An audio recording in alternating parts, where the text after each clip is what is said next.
Assalamualaikum warahmatullahi wabarakatuh. Selamat pagi anak-anakku sekalian. Bagaimana kabarnya hari ini? Semoga kita semua selalu ada dalam keadaan sehat walafiat. Insya Allah pagi ini kita akan belajar tentang menganalisis unsur-unsur hadis.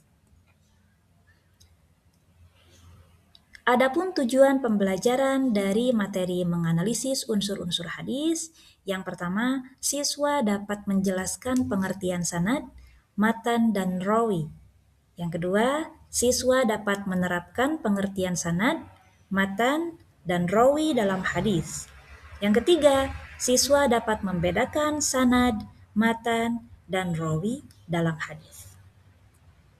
Baik anak-anakku, untuk memulai pembelajaran kali ini, Ibu ingin bertanya, jika hari ini kita mendapatkan sebuah pesan yang penting, tapi kita tidak tahu siapa yang menyampaikannya, kita tidak tahu dari mana asalnya, kita juga tidak tahu apakah isinya dapat dipercaya.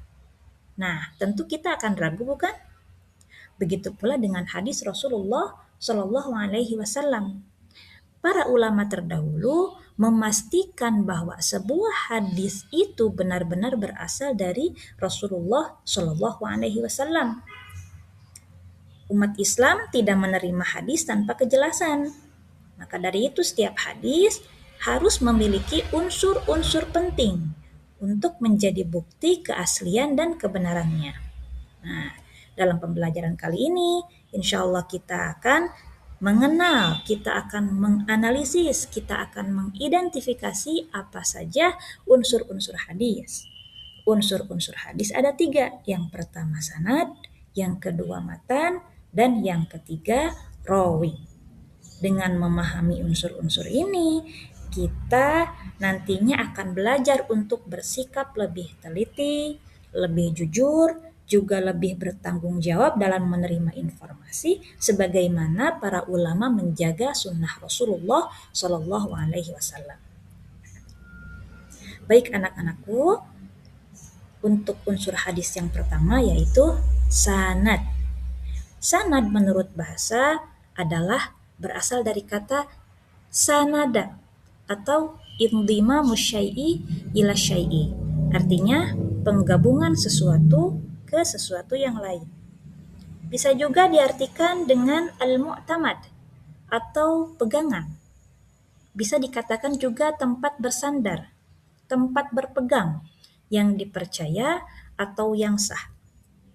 Maka dari itu, sanad diartikan sebagai sandaran, karena sanad hadis merupakan sesuatu yang menjadi sandaran atau pegangan. Adapun sanad menurut terminologi, yaitu jalan yang menghubungkan matan hadis sampai kepada Nabi Muhammad Shallallahu Alaihi Wasallam. Dalam kata lain, sanad adalah susunan atau rangkaian orang-orang yang menyampaikan materi hadis tersebut sejak disebut pertama sampai kepada Rasulullah Shallallahu Alaihi Wasallam. Sanad biasanya diawali dengan kata akhbarona atau haddasana. Unsur hadis yang kedua yaitu matan. Matan berasal dari kata matana atau masaluba wartafa'a.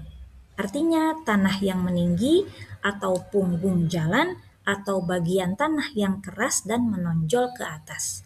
Adapun menurut terminologi, matan adalah redaksi sabda Nabi Muhammad SAW atau isi dari hadis tersebut. Matan juga bisa dikatakan inti dari apa yang dimaksud oleh hadis. Makna lain dari matan, alfadzul hadis allati tataqawwamu biha al-ma'na. Kata-kata hadis yang dengannya terbentuk makna-makna. Bagaimana penelitian sanad dan matan hadis itu menjadi sangat penting? Ada beberapa faktor. Yang pertama, beredarnya hadis palsu pada kalangan masyarakat. Dengan kita meneliti sanad dan matan hadis, maka kita dapat menyaring unsur-unsur luar yang masuk ke dalam hadis, baik yang disengaja maupun tidak. Adapun faktor lain, hadis-hadis tidak ditulis secara resmi pada masa Rasulullah Shallallahu Alaihi Wasallam. Dengan kita meneliti sanad dan matan hadis tersebut, maka hadis-hadis pada masa Rasulullah Shallallahu Alaihi Wasallam dapat terhindar dari segala hal yang dapat mengotorinya. Unsur hadis yang terakhir yaitu rawi. Kata rawi berasal dari ar-rawi, berarti orang yang meriwayatkan atau yang memberitakan suatu hadis. Nah, orang yang menerima hadis kemudian mengumpulkannya dalam suatu kitab tadwin disebut rawi. Ada orang-orang yang menerima hadis dan hanya menyampaikan kepada orang lain tapi tidak membukukannya. Nah, itu disebut sanad hadis. Maka setiap sanad adalah perawi pada setiap tobaqoh.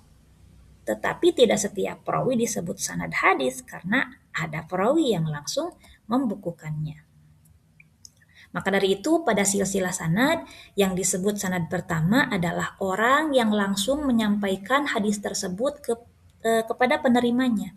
Sedangkan pada rawi yang disebut rawi pertama adalah para sahabat Rasulullah Shallallahu Alaihi Wasallam.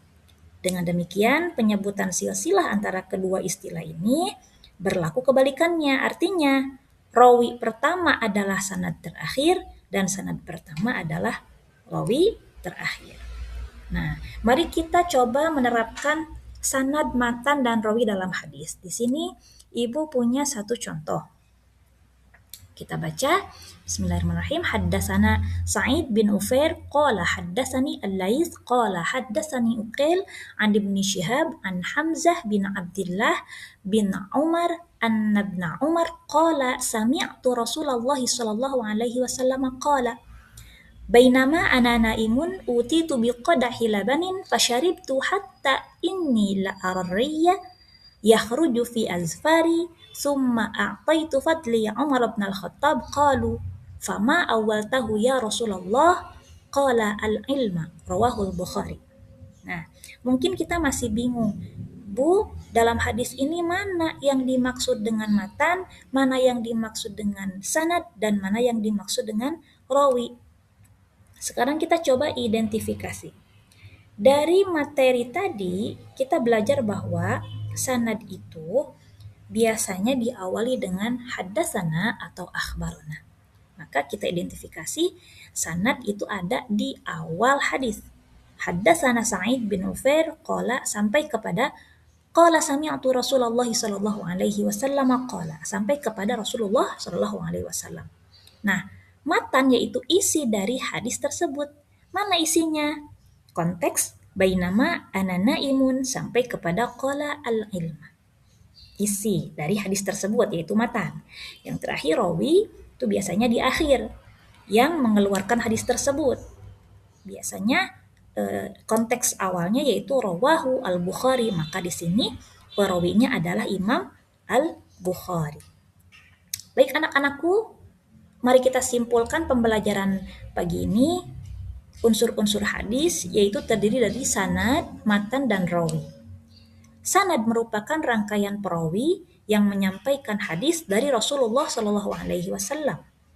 Matan merupakan isi dari hadis tersebut. Dan rawi adalah orang yang meriwayatkan dan membukukannya.